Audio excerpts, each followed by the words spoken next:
Assalamualaikum warahmatullahi wabarakatuh. Perkenalkan, nama saya Tini Lianti dari kelas 11 IPA 1.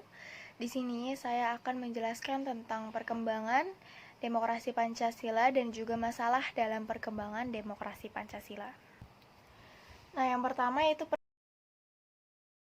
perkembangan demokrasi Pancasila. A. Perkembangan demokrasi pada masa revolusi kemerdekaan tahun 1945 sampai 1950.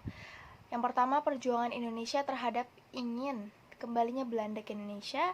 Yang kedua, belum baiknya pelaksanaan demokrasi yang diakibatkan oleh revolusi fisik. Yang ketiga, masih adanya sentralisasi kekuasaan yang mana segala kekuasaan dijalankan oleh presiden dan dibantu oleh KNIP.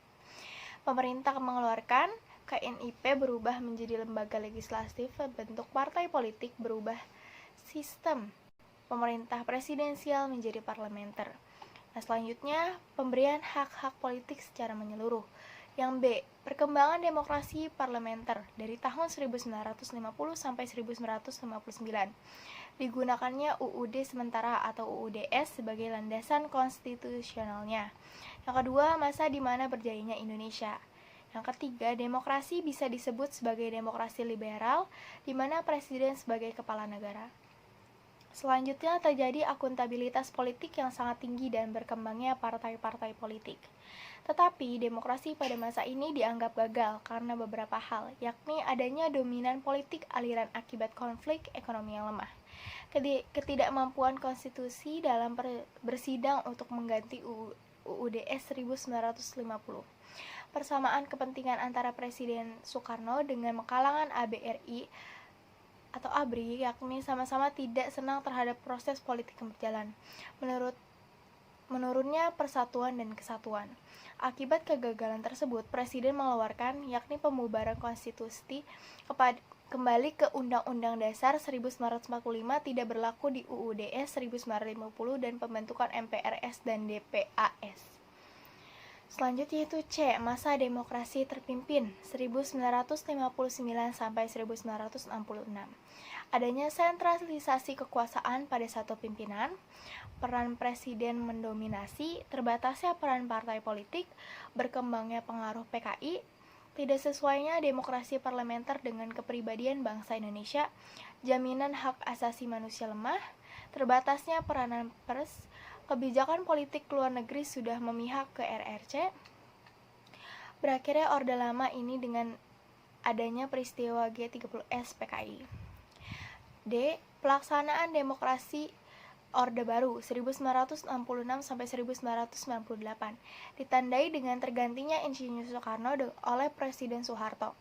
Menerapkan demokrasi Pancasila, fungsi ABRI mendominasi. Berhasil dalam penyelenggaraan pemilihan umum, demokrasi pada masa Orde Baru ini dianggap gagal karena tidak adanya rotasi kekuasaan eksekutif. Tertutupnya rekrutmen politik, tumbuhnya KKN, terjadinya krisis ekonomi, terjadi krisis politik dan tuntutan para demokrasi terhadap Presiden Soeharto untuk turun. Yang E, pelaksanaan demokrasi Orde Reformasi 1998 sampai sekarang. Ditandai dengan lengsernya Presiden Soeharto yang telah memimpin selama puluhan tahun, ditandai dengan penyerahan kekuasaan Presiden Soeharto ke Wakil Presiden B.J. Habibie, perubahan besar-besaran dalam penyelenggaraan negara dan pemerintahan, menerapkan demokrasi Pancasila. Pemilu dilaksanakan jauh lebih demokratis, rotasi kekuasaan dari pemerintah pusat hingga tingkat desa, rekrutmen politik secara terbuka, dan juga kebebasan dalam berpendapat. Baiklah, yang kedua yang akan kita bahas yaitu masalah dalam demokrasi Pancasila. Tidak dapat dipungkiri bahwa meskipun demokrasi bergerak lurus mengikuti arah orientasi yang diharapkan, Indonesia belum berada dalam situasi dan kondisi demokrasi yang ideal. Ada banyak realitas empiris yang mendukung pernyataan ini. Pertama, meskipun pemilihan umum, pilpres dan pilkada sudah digelar secara langsung dengan menempatkan rakyat sebagai direct voters, akan tetapi proses dan resultasinya belum selaras dengan prinsip-prinsip demokrasi.